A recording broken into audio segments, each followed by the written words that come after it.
Imagine this. You're part of a team where no one really talks to each other. Yeah, sure, there's a Slack channel, but it's like a ghost town. Everyone works in their own little bubble. When you have a problem, you hesitate before reaching out because, well, you're not even sure who's responsible for what. You don't want to be that person who bugs someone with a dumb question, right? Now here's the kicker. Despite being on the same team, nobody actually feels like a team. Deadlines slip through the cracks because there's zero communication. People aren't even sure what the big goal is. When you have a meeting, it's this awkward silence followed by everyone just nodding to avoid confrontation. The vibe is off. You start to notice people getting frustrated. They're working hard, but it feels like no one sees it. Maybe they're not even sure if their work matters. Morale? Let's just say it's not exactly peaking. You start wondering, how did we get here? We've got talented people, but it feels like all that talent is stuck in neutral. There's this moment where you realize this isn't a workload problem, it's a culture problem. But here's the thing, nobody knows how to fix it. Should we just have more meetings? Plan a team building event? How do you even begin to turn this around when everyone's just used to flying solo? That team is stuck. There's no magic fix, no sudden moment of unity. The problem? They never figured out how to build a real team culture. What would that even look like? Now let's flip this around. Imagine a team that just clicks. They're in sync. They've got each other's backs and things just flow. But how did they get there? What's the secret sauce? It all starts with a big question. How do you actually build a team culture that works? It sounds simple.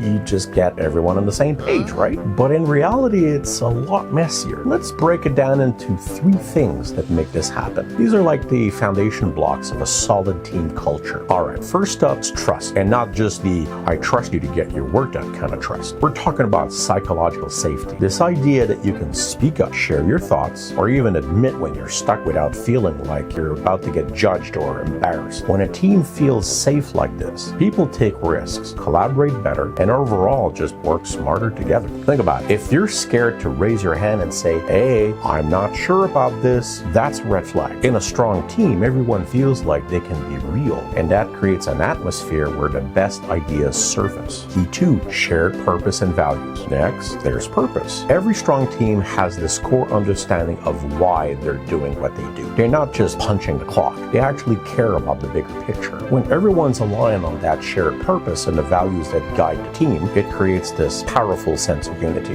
It's like that classic sports analogy. If everyone's just focused on their individual stats, the team doesn't win. But when everyone's locked in on the same goal, that's when things start to click. Finally, let's talk communication. And not just the, hey, I sent you an email kind. We're talking about open, honest, real-time communication. This also includes feedback. Giving it, receiving it, and most importantly, using it. In a strong team culture, communication isn't just transactional. It's how the team keeps improving, learning, and staying connected. Feedback is treated like a tool for growth, not criticism. And because there's already trust and shared values, that feedback actually lands and helps everyone get better. So how does this all play out in the real world? When a team has trust, they don't hesitate to ask for help. When they share a purpose, they work with more energy because they believe in what they're doing. And when communication flows, problems get solved quicker, ideas build on each other, and the team gets stronger over time. You end up with a team that feels connected, even when things get tough. They're resilient because they're not just working with each other, they're working for each other. And that's the core of a strong team culture. So if you're looking to build a team that really works, focus on these 3 keys: trust and psychological safety, shared purpose and values, and open communication with feedback. Nail those, and you'll have a team that doesn't just survive challenges, but actually thrives through them.